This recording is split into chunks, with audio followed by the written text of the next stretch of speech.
Hello friends, welcome back to my YouTube channel Engineers Academy. Today I will discuss lecture number 6, chapter 3rd, licensing of conductor of stage carriage. Remaining part of chapter number 3rd, act number 34 to 38. Let's discuss one by one. First point, act number 34, power of licensing authority to disqualify. एक number last act में हमने पढ़ा था कि किस किस condition में licensing authority के पास पावर है कि आपके कंडक्टर के लाइसेंस को डिस्क्वालीफाई कर सकता है। लेकिन यहाँ पे फर्स्ट पॉइंट कह रहा है कि सिर्फ 1 साल से ज़्यादा के लिए वो डिस्क्वालीफाई नहीं कर सकता है। लाइसेंसिंग अथॉरिटी के पास पावर है कि जिन कारणों से वो डिस्क्वालीफाई तो कर सकता है, लेकिन 1 साल से ज़्यादा वो आपको डिस्क्वालीफाई नहीं कर सकता है। दूसरी चीज़, डिस्क्वालीफाई करने के बाद लाइसेंसिंग अथॉरिटी यदि आपको डिस्क्वालीफाई कर रहा है तो उसके बाद उसे सुनवाई करने का भी अधिकार है। यानी कि जिस एप्लीकेंट को डिस्क्वालीफाई किया जा रहा है उस एप्लीकेंट को लिखित में तो रीजन बताना ही पड़ेगा क्यों डिस्क्वालीफाई किया जा रहा है। उसके बाद उसे सुनना भी पड़ेगा उसके अपील को। अपील अथॉरिटी यदि वो अपील कर रहा है तो अपील लाइसेंसिंग अथॉरिटी को सुनना पड़ेगा।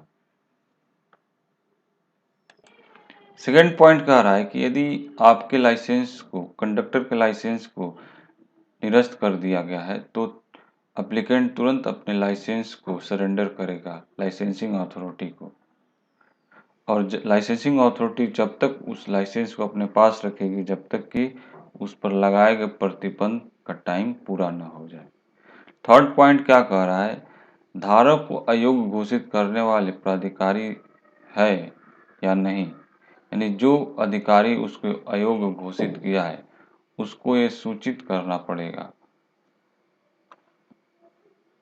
यानी जिस अधिकारी ने कंडक्टर के लाइसेंस को जारी किया है, ठीक है, उसके बाद यदि मान लीजिए वो अधिकारी ट्रांसफ़र हो जा रहा है तो उसके बाद जो अधिकारी आ रहा है वो अधिकारी इस लाइसेंस को डिस्क्वालीफाई किया है तो ये अधिकारी उस अधिकारी को इन्फॉर्म करेगा।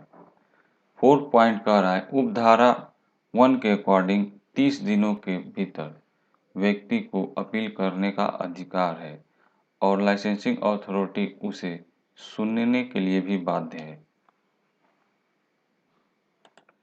नेक्स्ट पॉइंट है act number 35, power of court to disqualify. यानी कोर्ट के पास अधिकार है कि वो उसके लाइसेंस को डिस्क्वालीफाई कर सकता है। कब? यदि अप्लीकेंट यानी लाइसेंस धारक किसी जुर्म में पाया गया, कोई जुर्म करते हुए पाया गया, तब उसके लाइसेंस को निरस्त किया जा सकता है और उसे सज़ा भी हो सकती है अथॉरिटी द्वारा और लॉ एंड ऑर्डर द्वारा। और कोर्ट उसे कुछ पीरियड के लिए डिस्क्वालीफाई कर सकता है। यानी कि हमेशा के लिए उसके लाइसेंस को निरस्त ऐसा नहीं कर देगा कि लाइफ टाइम उसे लाइसेंस के लिए रोक दिया जाए। उसके लाइसेंस को कुछ टाइम ड्यूरेशन के लिए होल्ड कर लिया जाएगा, डिस्क्वालीफाई कर दिया जाएगा। नेक्स्ट पॉइंट ये है कि अदालत तो यहाँ पे 2 तरीके के होते हैं। एक तो आप अपील करते हैं जो लाइसेंसिंग अथॉरिटी से रिलेटेड होता है और दूसरा जो सामान्य अपीली ऑफेंसेस होते हैं उसमें अपील किया जाता है। तो दोनों अपीली अलग अलग होता है। इस कंडीशन में न्यायालय अपना आदेश बदल सकता है और एप्लीकेंट अब उस न्यायालय में क्या बोलेगा, उस न्यायालय में क्या बोलेगा, ये दोनों अलग अलग तर्क होते हैं। इसलिए एप्लीकेंट झूठ भी बोल सकता है कि उसके द्वारा ये ऑफेंसेस नहीं किए गए हैं। तो इस कंडीशन में उसके विरुद्ध कोई अपील सिद्ध नहीं होगा। नेक्स्ट पॉइंट है act number 36, certain provision of chapter 2 to apply to conductor licence. The provision of sub section 2 of section 6, section 14, 15 and 23 subsection 1 of section 24 and section 25 shall for as may be apply relation to the conductor license। यानी इस सारे section के according कोई भी व्यक्ति conductor के licence के लिए अप्लाई कर सकता है। एक्ट नंबर 37, इस एक्ट के तहत जो भी लाइसेंस इशू किए गए हैं उन सभी लाइसेंस को कंडक्टर लाइसेंस माना जाएगा। नेक्स्ट पॉइंट है act number 38 power of state government to make rule. First point है राज्य सरकार के नियम बना सकती है। इस अध्याय के अकॉर्डिंग राज्य सरकार के पास पावर है कि वो नियम बना सकती है और वो नियम लागू भी होगा। सेकेंड पॉइंट है कि पूर्व की जो शक्ति है उस पर व्यापक प्रभाव डाले बिना निम्नलिखित तरीके से नियम बना सकती है राज्य सरकार। पहला, लाइसेंसिंग अधिकारी का पावर क्षेत्र, कार्य क्षेत्र, नियंत्रण, ये सभी एक सीमित दायरे में होता है और राज्य सरकार उसकी सीमा को बढ़ा सकती है, घटा सकती है। यानी कि उसकी नियुक्ति, अधिकारी की नियुक्ति क्षेत्र, नियंत्रण और कार्य क्षेत्र ये सब निर्धारित कर सकती है राज्य सरकार।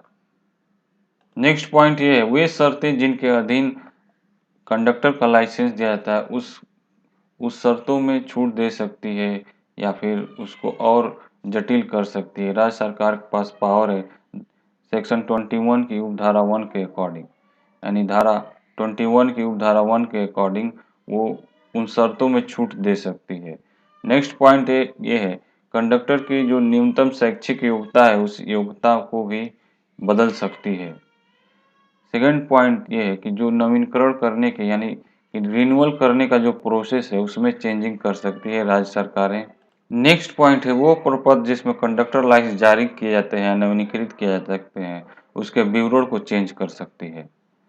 नेक्स्ट पॉइंट ये है कि यदि मान लीजिए आपके कंडक्टर का लाइसेंस खो जाए, फट जाए, नष्ट हो जाए तो उसके डुप्लीकेट बनाने और फोटोग्राफ लगाने उसमें जो नियम है उसमें परिवर्तन कर सकती है।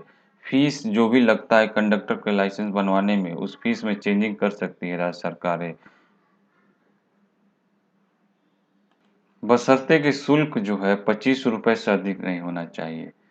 नेक्स्ट पॉइंट है कि मान लीजिए जो स्टेज कैरिज कंडक्टर का जो यूनिफॉर्म है, बैच है, फी है, उसमें परिवर्तन कर सकती है राज्य सरकारें। पंजीकृत चिकित्सा द्वारा, रजिस्टर्ड मेडिकल ऑफिसर द्वारा धारा 30 की उपधारा 3 के तहत जो भी मेडिकल सर्टिफिकेट है उसमें चेंजिंग कर सकती है। वो शर्तें जिनके अधीन कंडक्टर का लाइसेंस जारी किया जाता है उन शर्तों में भी चेंजिंग कर सकती है। तो राज्य सरकार के पास पावर है ये सारे नियम को इस नियमों में परिवर्तन कर सकती है। Thank you so much for watching this video. Please like, share and subscribe my channel.